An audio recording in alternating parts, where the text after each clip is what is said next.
समी साहब, इस वक्त बिहार से क्या खबर आ रही है? ये जो आरसीपी का जो इस्तीफा है, क्या महज एक लोग तो कह ही रहे थे उनको तो पार्टी छोड़नी पड़ेगी, जो हालात अब पैदा हो रहे हैं, राज्यसभा में नॉमिनेट नहीं किया, तो ताजा हालात क्या है? समी साहब, आपको आवाज आ रही? ऐसा लगता है जैसे समी साहब।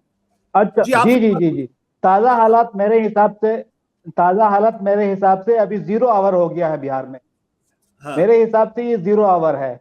कल होके क्या होगा, अब कुछ एकदम से आप अभी नहीं बता सकते, लेकिन कुछ होगा बड़ा जरूर, इतना मैं कह सकता हूँ इस समय।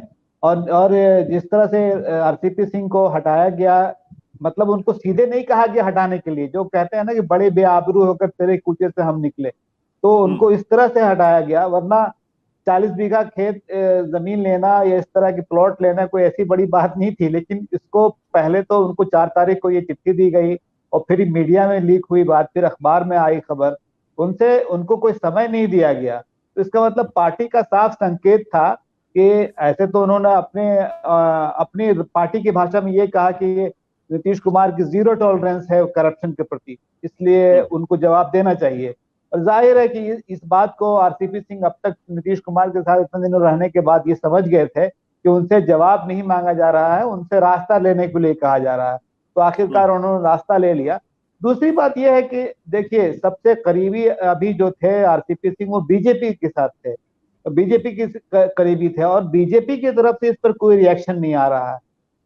इनके साथ इनकी तरफ से आया भी आरसीपी सिंह के समर्थकों की ओर से, तो वो बस इतना कह पाए कि वो अति पिछड़ा और पिछड़ा वर्ग भी बहुत लोकप्रिय हो रहे थे। पार्टी के कुछ लोग ऐसे हैं जिसमें नीतीश कुमार का नाम नहीं लिया गया, यहाँ तक कि ललन सिंह को भी बचाया गया जो अभी इस वक्त राष्ट्रीय अध्यक्ष हैं।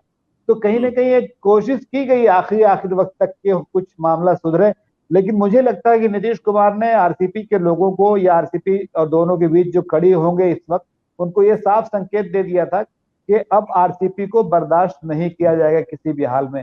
क्योंकि आपको पता है कि आरसीपी के बारे में ये नारे लगे कि बिहार का मुख्यमंत्री कैसा हो और आरसीपी सिंह कैसा हो, तो इस तरह के नारे क्यों बर्दाश्त करेंगे मुख्यमंत्री नीतीश कुमार, जिनको सब कुछ दे के उन्होंने आगे बढ़ाया। नीतीश कुमार और आरसीपी सिंह में बुनियादी फर्क ये है कि नीतीश कुमार अपने पैर के ऊपर खड़े हुए खुद से जिन्होंने चलना सीखा, राजनीति में आए, और आरसीपी सिंह को नीतीश कुमार राजनीति में लाए, उनको चलना फिरना सिखाया। और अब जैसे कहते हैं ना कि उनकी बिल्ली उन्हीं से मियाओ, तो नीतीश कुमार तो समय का इंतजार करते हैं। देखिए, नीतीश कुमार के पास जितना धैर्य है ना, मेरे हिसाब से बहुत कम राजनीतिज्ञों के पास होगा। तो वो चुपचाप रहते हैं, बोलते नहीं है। उनको कोरोना हो जाता है, और हम लोगों ने सत्य हिंदी में ये बात लिखी थी कि दरअसल ये राजनीतिक क्वारंटीन उनका है। क्वारंटीन जो है वो सिर्फ उस कोरोना की वजह से नहीं है। तो फिलहाल यही है मेरे हिसाब से, बिहार में 0 आवर है, और अगले 2-3 दिन आपको बहुत ही मेरे हिसाब से बहुत ही महत्वपूर्ण है। जी शुक्रिया। बट समी साहब, मैं ऋषि के साथ पास जाऊं उसके पहले एक सवाल और आपसे ये है कि आरसीपी सिंह के इस्तीफे को उतनी गंभीरता के साथ क्यों लेना चाहिए? अगर उनको राजनीति नीतीश कुमार ने सिखाई और पार्टी से बाहर किया तो ठीक है। आरसीपी सिंह क्या है? एक ब्यूरोक्रेट थे, और उन्होंने जी आरसीपी सिंह क्या है इसको समझना है आपको इस तरह चाहिए कि बीजेपी उनके सहारे ही ये कोशिश कर रही थी कि जेडीयू के बड़े धड़े को तोड़कर अपनी सरकार अकेले दम पर बना लें। तो आरसीपी सिंह ये थे, और अभी भी हैं। अभी वो अब नई पार्टी बनाने की बात कह रहे हैं, पता नहीं नई पार्टी में वो कितना दिन, उनको कितनी मेहनत करनी पड़ेगी और क्या करेंगे वो।